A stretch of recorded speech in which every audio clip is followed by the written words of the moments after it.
Este es un trabajo de plena enseñanza y de bastante profundidad. Yo te sugiero que lo escuches. Yo voy a ir despacio, concepto por concepto, para que lo puedas entender y asimilar bien, porque el título mismo te está diciendo que no se trata de un mensajecito más de los tantos que hemos escuchado respecto a las cuestiones clásicas como el temor, el perdón y todo, que es importante y es necesario, pero a lo mejor no es tan de fondo como el poder detectar, ver o entender, en este caso, dos secretos de la cruz. Y te hago una pregunta en el principio. Sabemos que Jesús murió en la cruz, pero ¿sabemos cuál es el significado de su muerte? ¿Sabemos quién lo envió a la cruz? Cualquiera que lee los evangelios sabe que los judíos lo enviaron a los gentiles y que los gentiles lo crucificaron. Si mal no recuerdo, Pilato era español. ¿Cómo podemos decir que Jesús murió para llevar nuestros pecados? Él fue claramente crucificado por el hombre. En el libro de los Hechos, capítulo 2, verso 23, Pedro les dice a los judíos que ellos clavaron a Jesús en la cruz por manos de inicuos. Y aquí dice que los judíos clavaron a Jesús en la cruz, pero ¿qué hizo? ¿Qué hizo Jesús en la cruz? Antes de ir a la cruz, él oraba en el huerto de Getsemaní. ¿Era su oración acompañada de sudor de sangre y como gotas de sangre causada por la persecución y por la oposición del hombre? ¿Era porque Judas estaba trayendo hombres para arrestarlo? ¿O era porque tenía que ir a la cruz para redimirnos del pecado? ¿No era porque Dios hizo pecado al que no tenía pecado por nosotros y puso todos los pecados del mundo sobre él para poder cargarlos sobre él en el madero?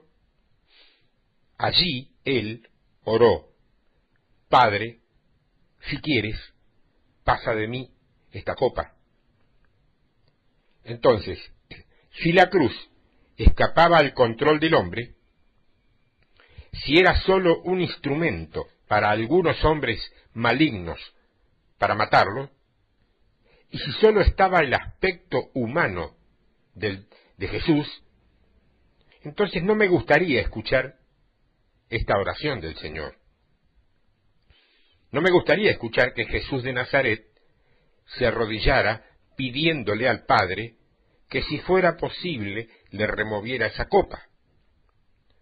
Pues fíjate que durante los últimos 2000 años, muchos mártires y discípulos del Señor vociferaron más que Él cuando estaban por morir.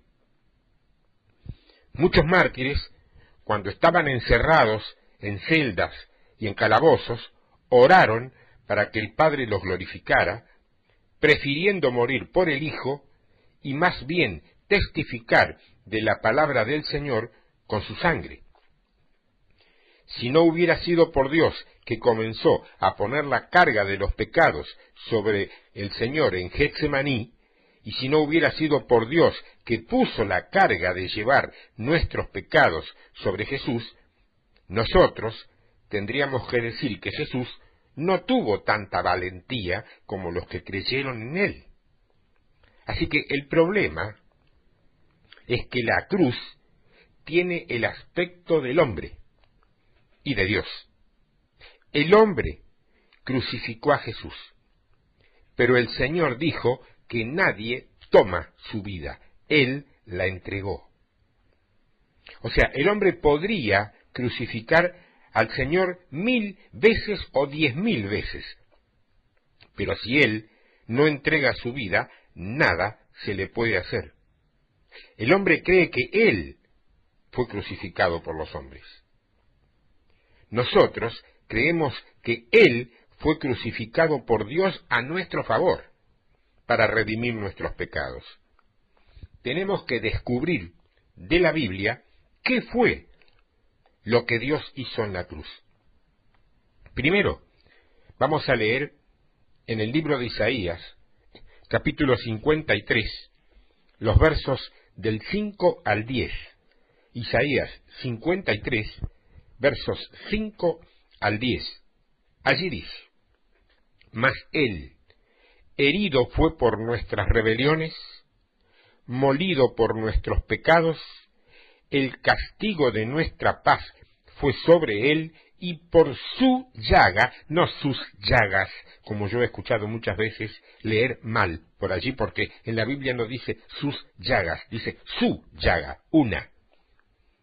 Y esto altera y modifica totalmente lo que hemos entendido de este pasaje, ¿eh? Es su llaga, fuimos nosotros curados. Todos nosotros nos descarriamos como ovejas. Conclusión, no somos ovejas, somos como ovejas. Cada cual se apartó por su camino, mas Jehová cargó en el pecado de todos nosotros. Angustiado él y afligido, no abrió su boca. Como cordero, no cordero, como cordero, fue llevado al matadero, y como oveja delante de sus trasquiladores, enmudeció y no abrió su boca.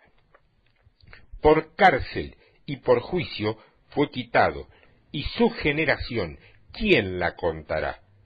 Porque fue cortado de la tierra de los vivientes, y por la rebelión de mi pueblo fue herido, y se dispuso con los impíos su sepultura. Mas con los ricos fue en su muerte, aunque nunca hizo maldad, ni hubo engaño en su boca. Con todo eso, Jehová quiso quebrantarlo, sujetándole a padecimiento.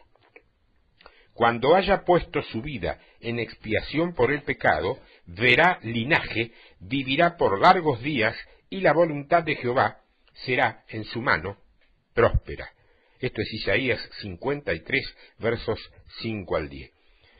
Vos sabés que los apóstoles citaron Isaías 53 muchas veces en el Nuevo Testamento. Este pasaje habla de Jesús, indudablemente. Ahora, ¿qué fue lo que el profeta dijo cuando escribió esta porción de la Escritura?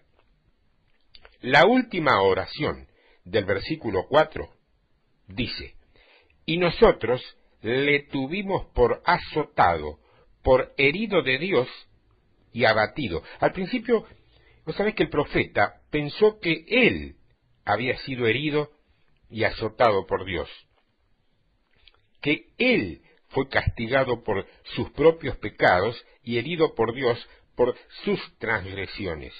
Pero en el versículo 5 hay un cambio.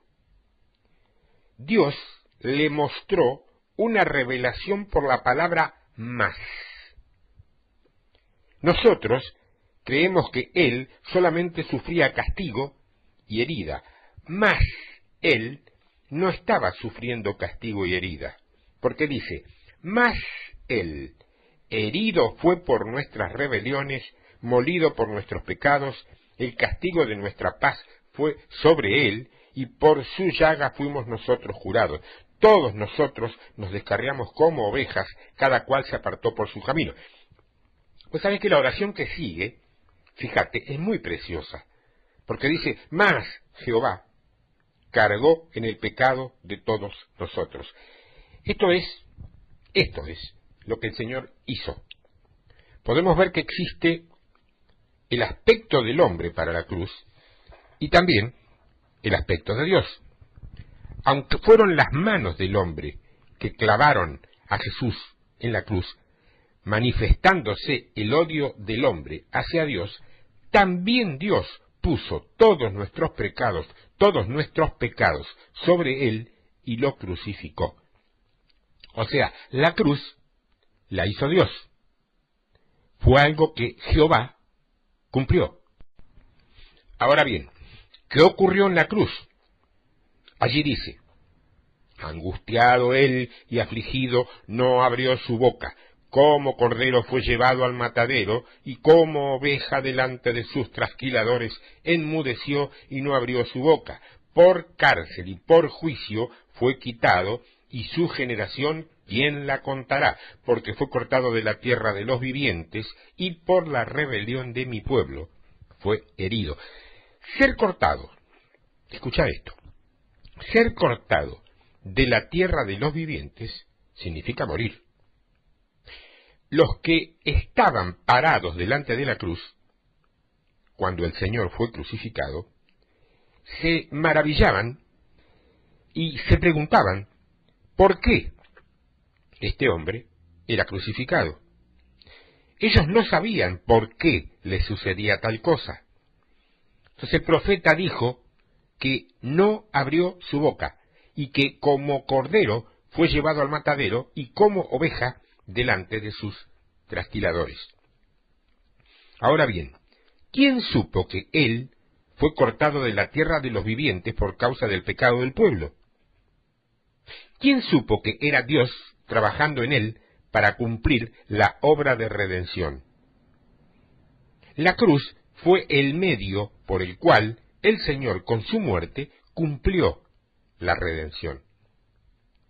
El versículo 9 dice: y se dispuso con los impíos su sepultura, mas con los ricos fue en su muerte, aunque nunca hizo maldad ni hubo engaño en su boca. Y el versículo 10 es muy precioso cuando dice: con todo eso, Jehová quiso quebrantarlo, sujetándole a padecimiento, cuando haya puesto su vida en expiación por el pecado. O sea que la cruz es la obra de Dios. La cruz es la obra de Dios. Fue Dios mismo quien llevó nuestros pecados a la cruz. Él resolvió nuestro problema del pecado.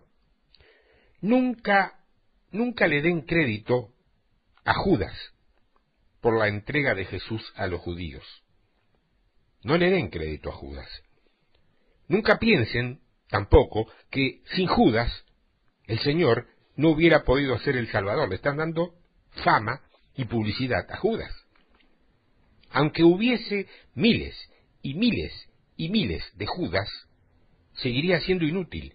Jesús llevó nuestros pecados. Cuando Jesús oraba en el huerto de Getsemaní, parecería ser que él era el hombre más débil, más sin valor que existiera. Él pidió al Padre que quitara esa copa. Pero cuando salió del huerto, al encuentro de muchos hombres malignos, él dijo: yo soy. ¿Te acordás? Yo soy. Y ellos, ¿qué hicieron? Retrocedieron y cayeron a tierra, como para que nadie ponga en duda que si el Espíritu del Señor quiere tirarte al suelo, te va a tirar al suelo. No discutamos formalidades, ni costumbres, ni tampoco sobreenfaticemos las cosas. Si quiere, puede. No si queremos nosotros, si quiere Él. ¿Está claro? Ahora, recuerden bien que Él no cayó cuando enfrentó a los hombres malignos. Al contrario, Él hizo que ellos cayeran. ¿Te entendés? Mientras estaba en Getsemaní, considerando el sufrimiento de llevar los pecados del hombre, como el que era sin pecado se haría pecado, y como tomaría el juicio del pecado sobre sí, él oró si era posible quitar esa copa. Si no hubiera sido por el asunto de la redención, Jesús ni se hubiera comparado con un mártir.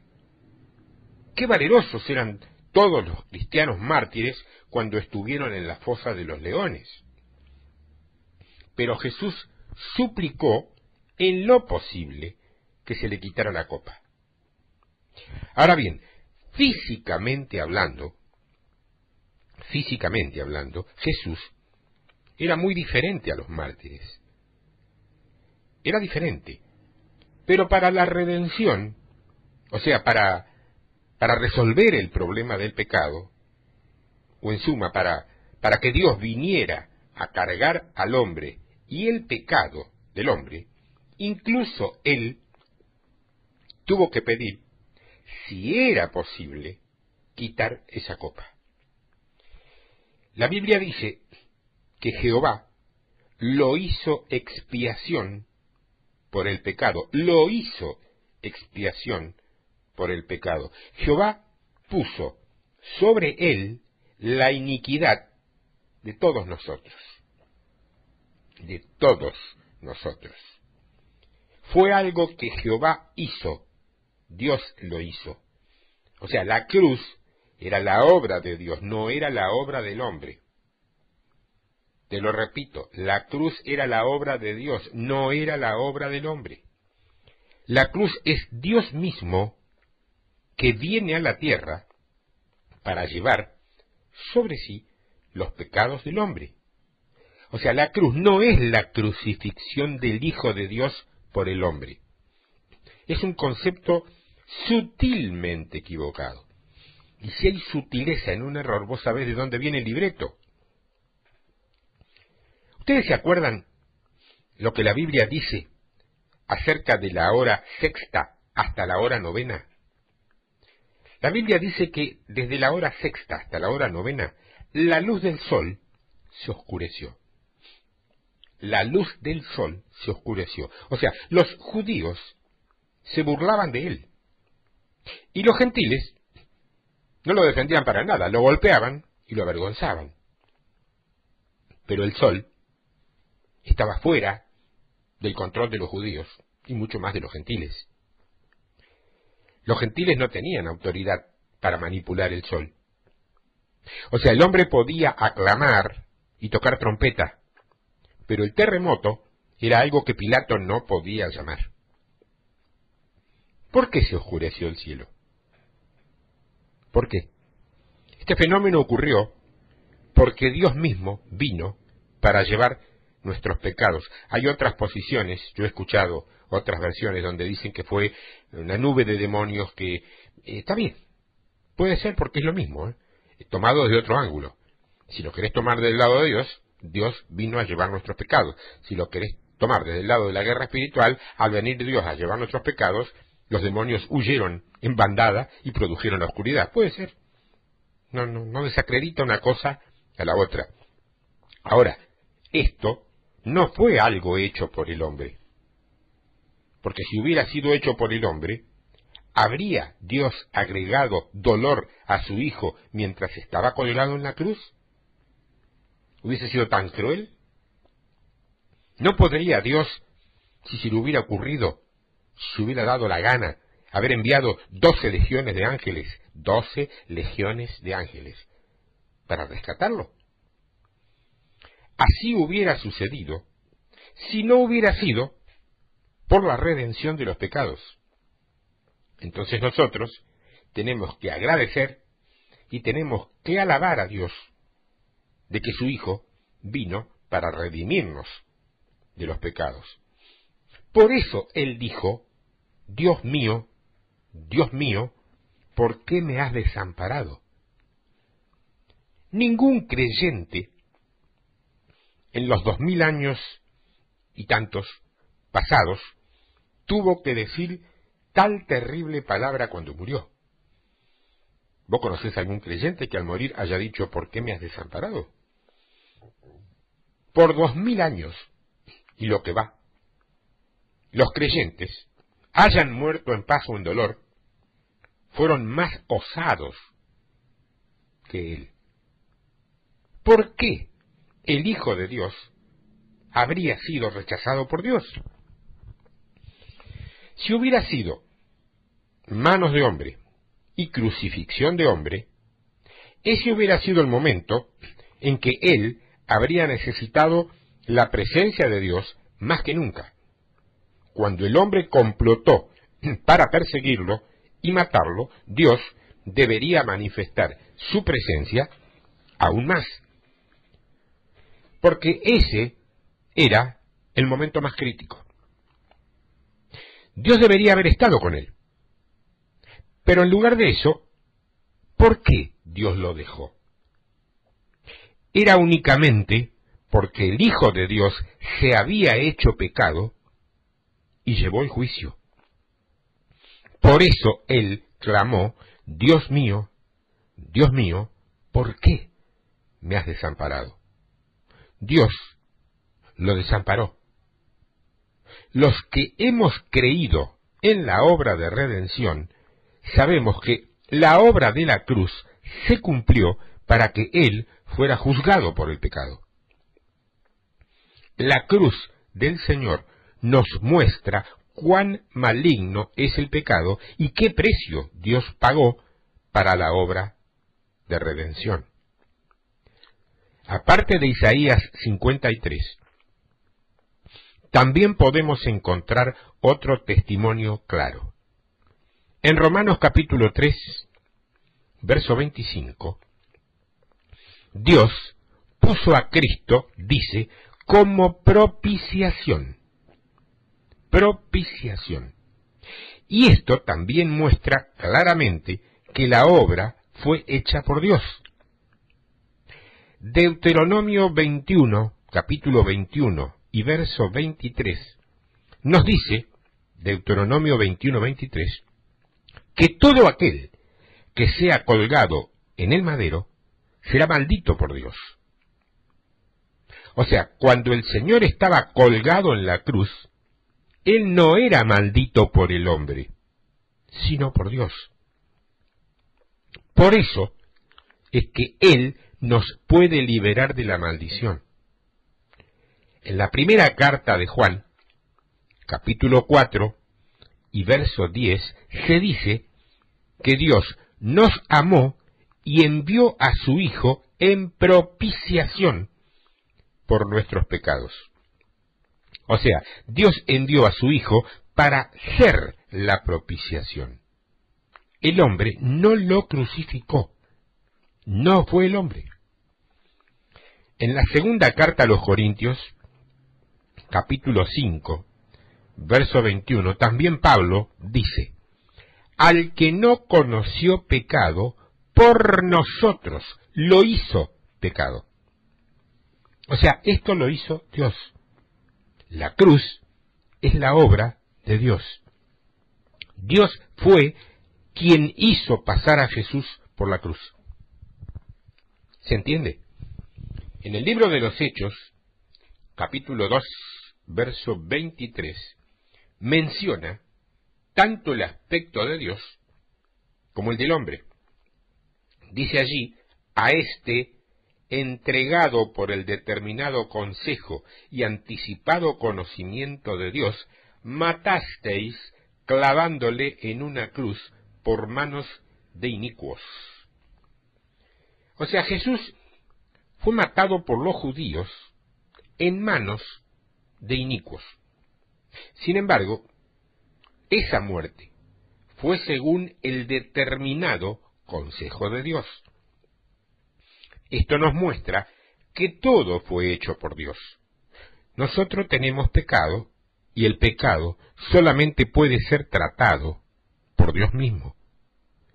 Por esta razón, Dios vino al mundo para ser un hombre. Por esta razón. Mientras Él era hombre, sin duda, era justo. Pero esta justicia no nos fue imputada. La muerte de Jesús fue la que nos liberó de la maldición de la muerte. Él no nos liberó del pecado mientras vivía, nos liberó cuando murió. En la cruz, Dios lo crucificó y no el hombre. La mano del hombre es inútil. Dios fue quien aprovechó la oportunidad para manifestar el pecado del hombre. ¿Cuántas guerras supuestamente santas se hubieran evitado, y con ellos cuántas muertes, sufrimientos y penas, de haberse entendido esto así? Y no culpar al hombre por algo que no había hecho. El hombre simplemente había sido instrumento. Pero ahora tengo que hacer una pregunta. puesto que Jesús murió en la cruz y Dios, dice, lo hizo propiciación. ¿Cómo podemos ser salvos? ¿Cuál es la diferencia entre la redención y la sustitución? ¿Se parecen en algo? Tenemos que ver que la obra de Jesús es una obra de redención. Pero el resultado de esta obra redentora es la sustitución. La redención es la causa y la sustitución es el resultado. El alcance de la redención es muy amplio, pero el alcance de la sustitución no es tan amplio. Es muy interesante que la Biblia nunca menciona que Jesús murió por los pecados de todos. Solamente dice que el Señor, o sea, Jesús, murió por todos. Murió por todos. Su obra redentora tenía como fin satisfacer los requisitos justos de Dios. Cuando el Señor cumplió la redención en la cruz, esa obra redentora no tenía nada que ver con el hombre. Y quiero impresionarlos con esto. La redención en nada está relacionada con nosotros. La obra de redención es algo entre Dios y el pecado. ¿Qué es entonces la obra de redención? Es Dios mismo que vino al mundo para resolver el problema del pecado. Una vez que el problema del pecado está solucionado, la obra de redención está cumplida. La sangre del cordero pascual, si vos querés, era rociada en los postes y en los dinteles de las puertas, ¿te acordás? Dios dijo que cuando viera esa sangre pasaría de largo de esa casa, con el tema de los primogénitos en Egipto, estoy hablando. La sangre entonces servía para que Dios la viera.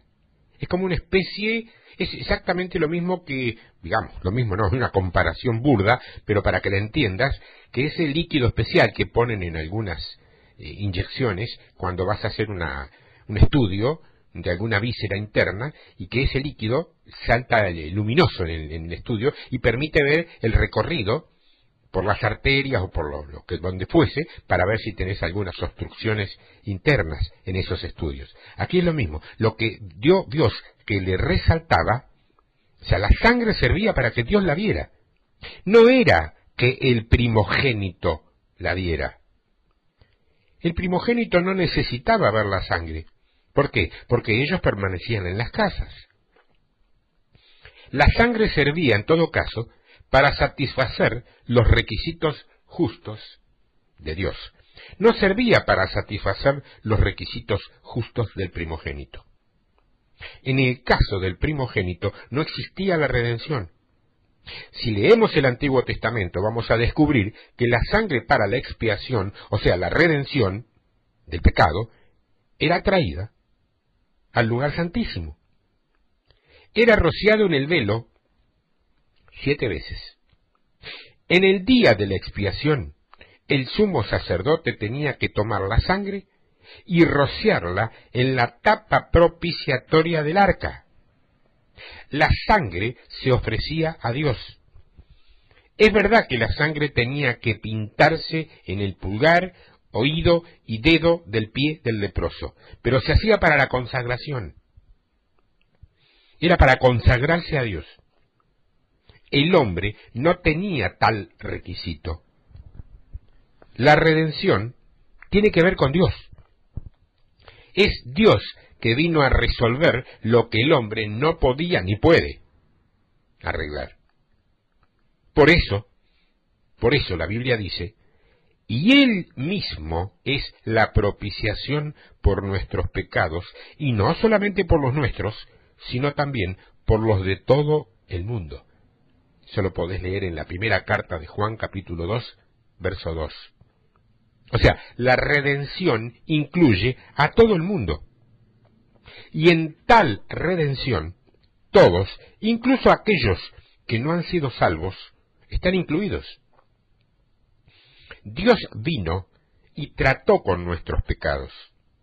Jesús ha satisfecho los requisitos justos de Dios para que podamos recibir la sustitución de Jesús. Su redención es una preparación abstracta. Ahí está. Es una preparación abstracta.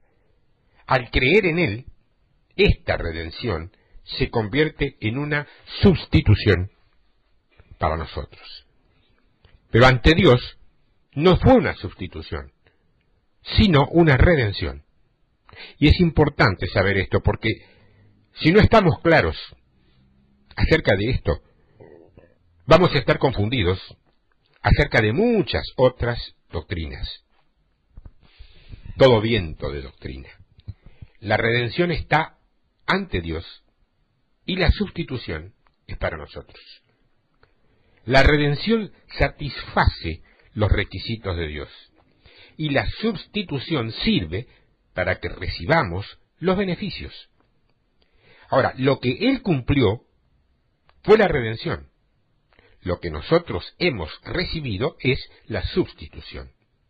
No digo que no hay tal enseñanza como la de sustitución en la Biblia. Sin duda hay tal enseñanza.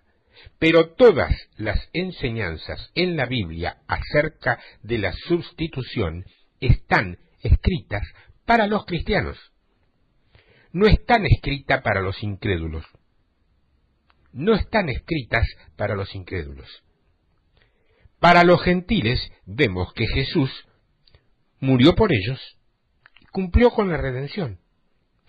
Para los cristianos decimos que Jesús los ha sustituido al llevar sus pecados.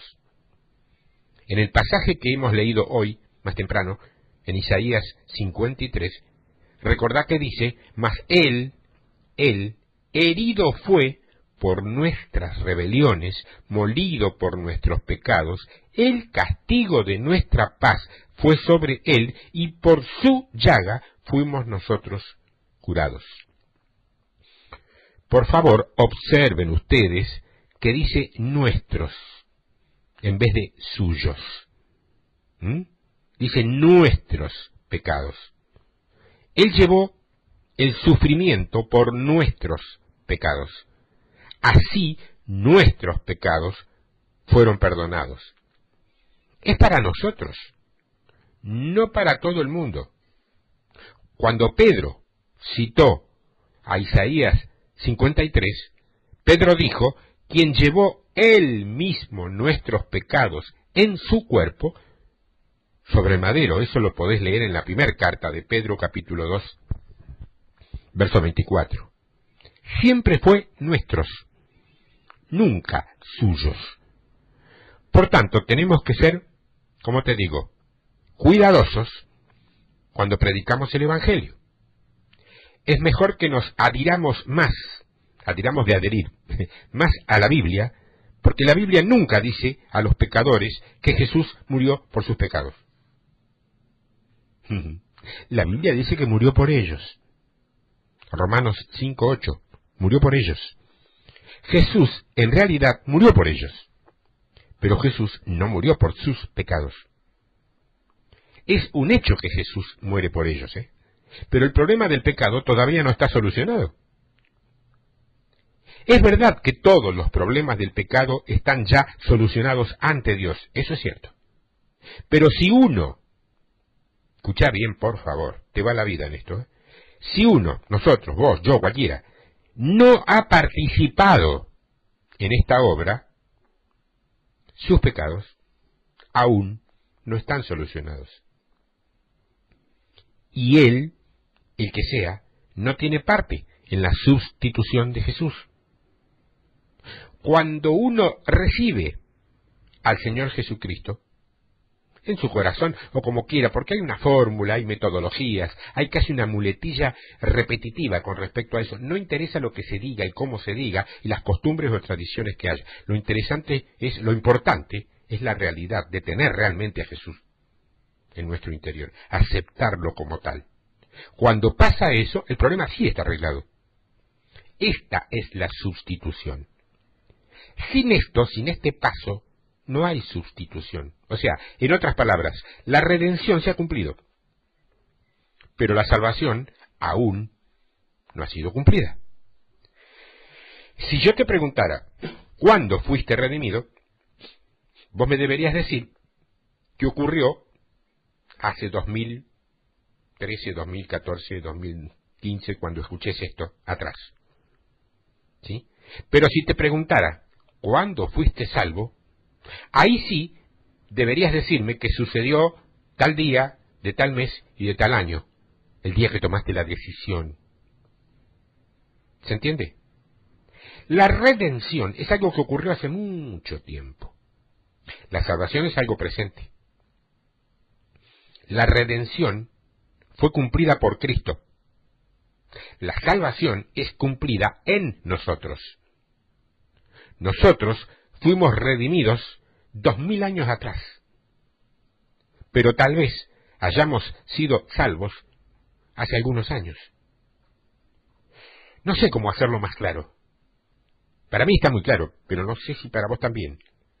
Si no lo está, volverlo a escuchar 5 o 10 veces hasta que penetre en tu entendimiento, y fundamentalmente no por ignorancia, por mala disposición o porque tengas una mente más débil o menos informada. No pasa por ahí.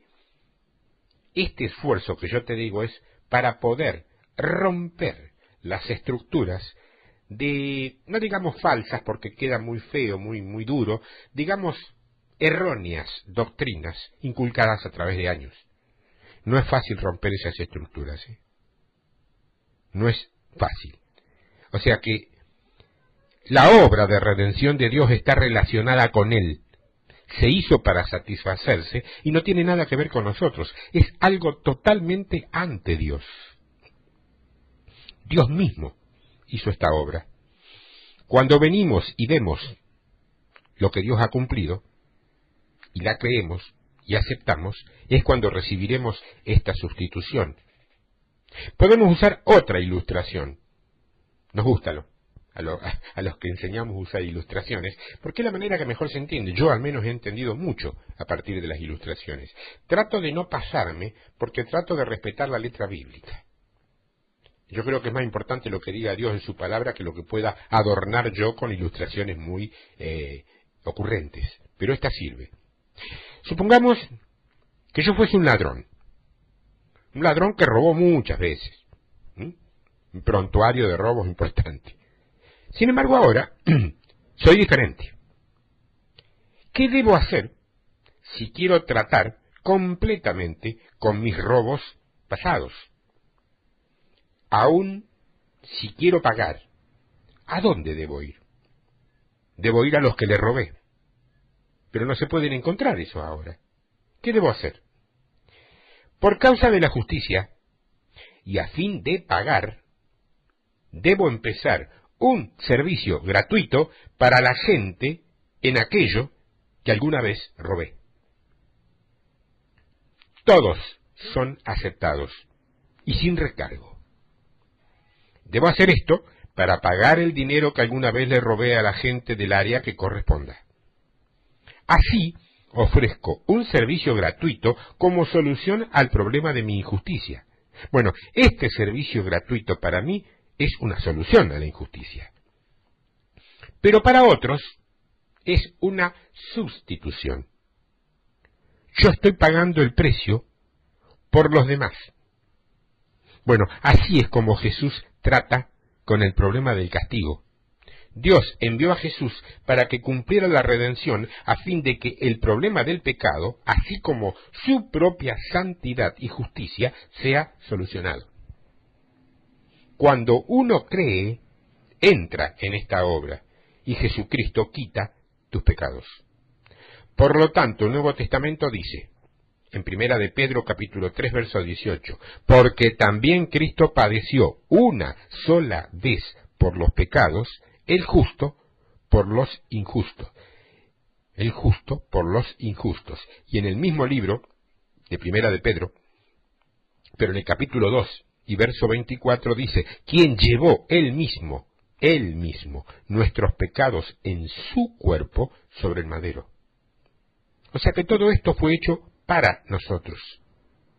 En la noche en que Jesús fue traicionado, tomó la copa y la bendijo y le dio a los discípulos diciendo, porque esto es mi sangre del pacto, que por muchos es derramada para perdón de pecados.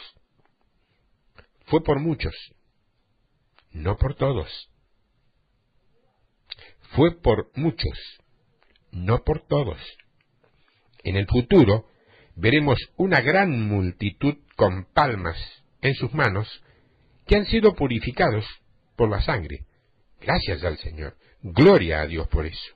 Él cumplió la redención para sí, para que nosotros podamos ser reemplazados. No podemos decir otra cosa al respecto que gracias al Señor. Ya hemos mencionado que Jesús murió por nosotros y por nuestros pecados. Y también hemos visto cómo el Señor cumplió la justicia de Dios y al mismo tiempo manifestó la gracia de Dios. Pero ahora tenemos que hacer una pregunta. ¿Cómo sabemos nosotros que la obra redentora del Señor Jesucristo ha sido cumplida? ¿Cómo lo sabemos? ¿Cómo sabemos que tal obra ha sido aceptada por Dios? ¿Cómo lo sabemos? Porque aunque decimos que Jesús ha cumplido con los requisitos de la justicia de Dios, nos preguntamos, ¿qué dice Dios acerca de esto? ¿Cómo podría Dios mostrarnos que su Hijo, de hecho, cumplió la obra de redención y satisfizo sus requisitos? Es verdad que Jesús murió por nosotros y por nuestros pecados, y que su obra fue cumplida. Antes de morir en la cruz, Él claramente dijo, consumado es. Es verdad que terminó la obra de redención que quería hacer en la tierra. Él podía decir que estaba consumado. Todos los que hemos puesto la vista en su salvación, podemos decir también que es consumado. Pero, ¿cómo sabemos que la obra redentora del Señor es aceptable para Dios cuando se le presenta? ¿Cómo sabemos que la obra redentora del Señor Jesús fue aprobada por Dios? Está bien que digamos que la obra del Señor pasó la prueba, pero ¿qué dice Dios?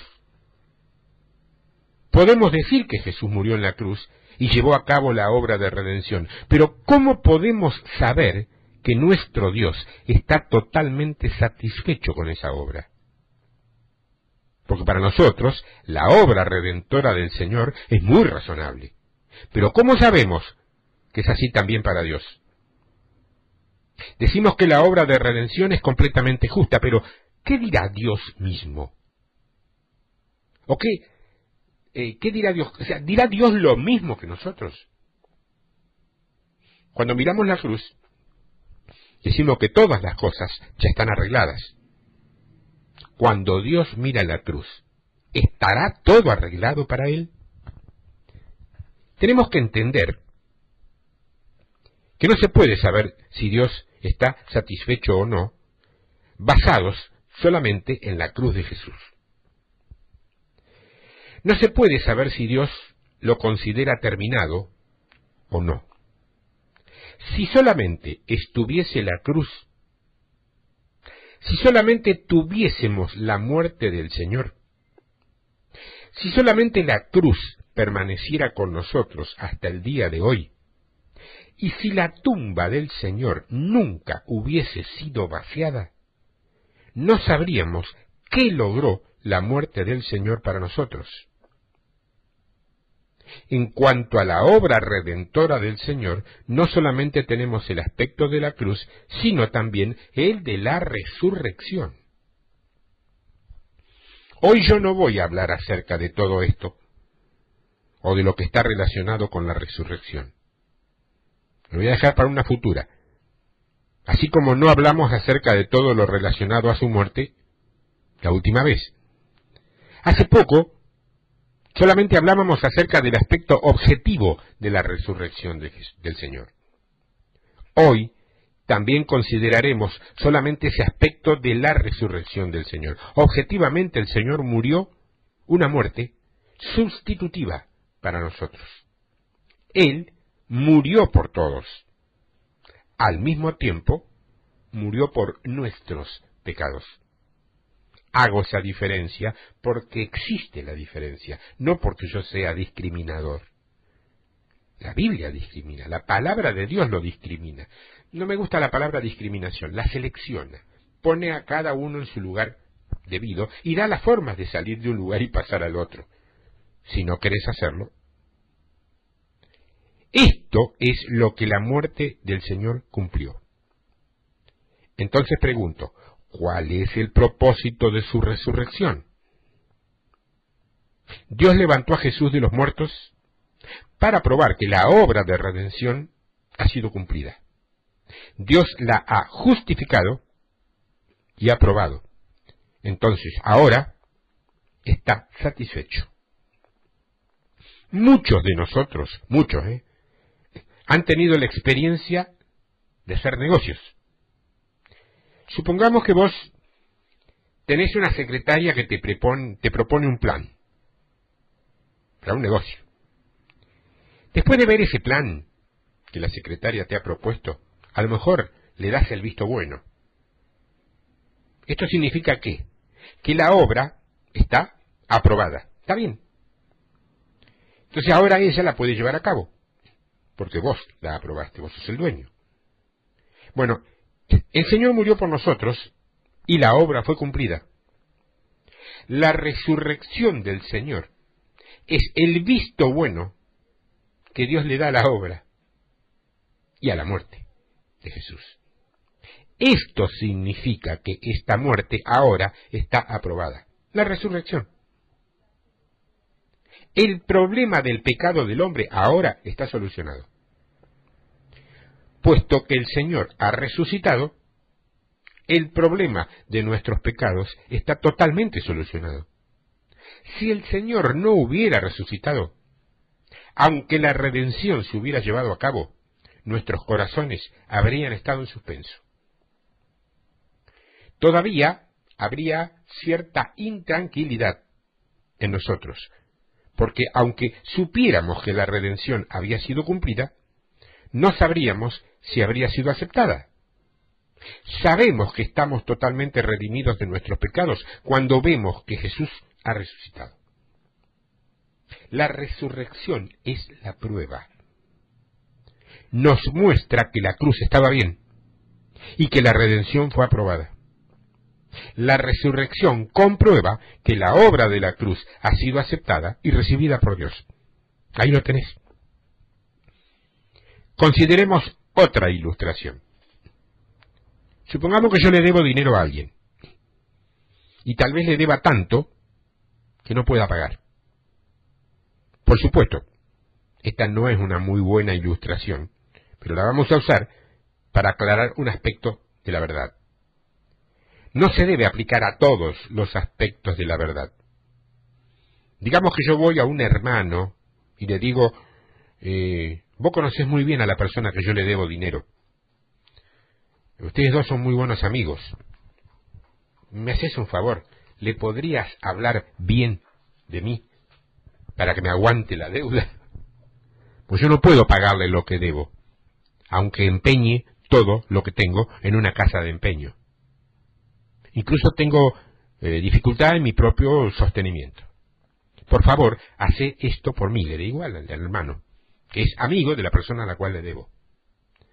Entonces, ¿qué pasa? A pedido mío, ese hermano viaja específicamente por mí, en mi lugar, y le dice a aquel hombre, el señor Martínez es muy pobre, ni siquiera puede sostenerse a sí mismo. Esta pequeña cantidad de dinero no es nada para vos. ¿Por qué no le perdonás la deuda? Es el libreto que lleva el hermano. Supongamos que mi acreedor es muy generoso. Entonces él dice, puesto que viniste a hablar por la deuda del señor Martínez, yo me voy a olvidar de ella. Ahora ya no me tiene que pagar nada. Tomá, devolvele el documento, el pagaré. Y después continúa y le dice al hermano mío, que fue en mi representación, no nos hemos visto por años, vos y yo, al hermano, ¿no? Ya que somos buenos amigos y estás aquí, ¿por qué no te quedás aquí por unos días? O sea, él lo invita a quedarse, hospedándolo generosamente a su amigo, que es mi hermano, el que fue a tratar la deuda en mi lugar. Supongamos que este hermano se fue el día 10 de un mes, y arregló todo ese mismo día. Pero sin embargo ya es 20 y todavía no ha vuelto. Mientras él la está pasando bien allá, ¿qué pasa conmigo? Y yo me estoy preocupando horrores acá. Porque no sé qué pasó. No sé si mi deuda ha sido perdonada, saldada o centuplicada. No sé si mi hermano tuvo éxito o no. No sé nada. Estamos hablando de una época donde no había celulares, ¿no? Yo no sé si este hermano arregló el asunto o no. A lo mejor no volvió por alguna dificultad. No volvió en el mismo tren de la noche del día 10 que se fue. Tal vez no arregló nada todavía. Tampoco volvió el 11. Tampoco el 19 o el 20. Claro, mientras no vuelva, mi corazón no va a estar en paz, porque no sé si arregló el asunto o no. La deuda se arregló el día 10, pero ya es 20 y yo no he recibido noticias. Entonces, mientras él no vuelva, mi asunto aún no se ha terminado. Todavía me considero deudor y mi corazón, por esa causa, está intranquilo. ¿Cuándo se arreglará el asunto? Solamente cuando él vuelva, sabré que el asunto ha sido arreglado. Solamente cuando él vuelva, sabré que el asunto ha sido arreglado. Mis amigos, hermanos, queridos, que me estás escuchando, esto ilustra, de alguna manera, la resurrección de Jesús. Cuando Él murió por nosotros, solucionó el problema del pecado. Tan pronto como murió, el pecado fue tocado. Pero si Él no hubiera resucitado, y si no hubiera vuelto, entonces nuestros corazones habrían estado en suspenso. No hubiéramos sabido lo que sucedió. Jesús pasó por la muerte, por nosotros. Pasó por el castigo de la ley y la ira de Dios por nosotros. Pero si Jesús no hubiera vuelto, no habríamos sabido si la obra estaba terminada o no. No habríamos sabido si Dios aceptó la obra del Señor o no. Por esta razón, Jesús debe volver, debe resucitar. Entonces sabremos que la obra está terminada y podremos decir, alabado sea el Señor.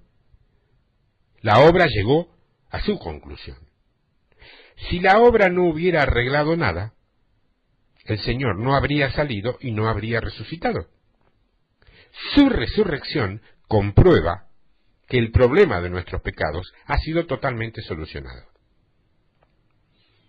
Romanos capítulo 4, verso 25 dice, el cual fue entregado por nuestros delitos y resucitado para nuestra justificación. ¿Por qué Jesús fue entregado? Por causa de nuestras transgresiones. Si no tuviéramos transgresiones, el Señor no habría tenido que ser entregado. Fue por causa de las transgresiones que el Señor fue entregado al hombre. De la misma manera, Él resucitó para nuestra justificación. En griego, las dos cláusulas tienen la misma estructura. Jesús fue entregado por nuestras transgresiones y fue resucitado para nuestra justificación. Algunos traductores bíblicos han malinterpretado lo que Pablo dijo. Ellos creyeron que Él resucitó para que el hombre fuera justificado. Y también creyeron que primero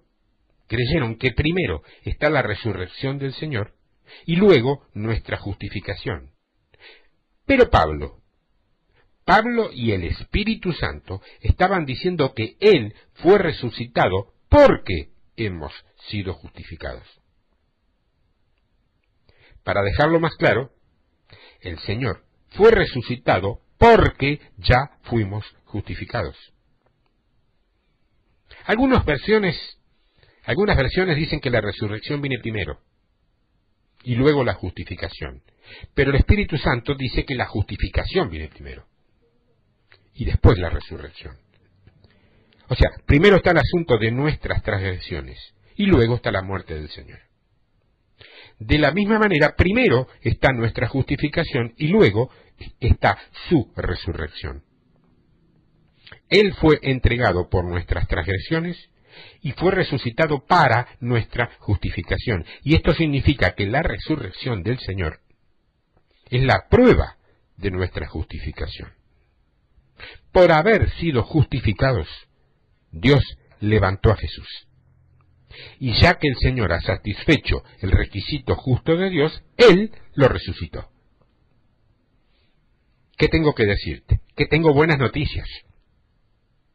Aunque algunos hayan creído en el Señor, aún están en temor y temblor.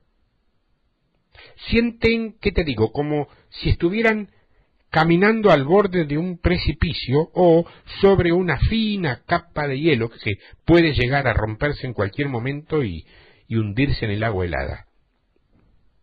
Ellos creen que han entregado sus almas, sus vidas y su futuro eterno a la cruz del Señor. Pero ellos no saben si confiar en el Señor es seguro o no. Si ellos descubren más tarde que esta confianza no resulta en salvación, entonces están en problemas. Yo puedo creer en la cruz de Jesús para la redención de mis pecados hoy, pero si me fallara en aquel día, entonces voy a estar en problemas. Hoy puedo decir que no es un asunto de hacer el bien o de guardar la ley y que todo lo que tengo que hacer es apoyarme en la cruz de Jesús. ¿Qué sucederá si Dios dice en aquel día que esto no está bien, que no alcanza? ¿Qué voy a hacer?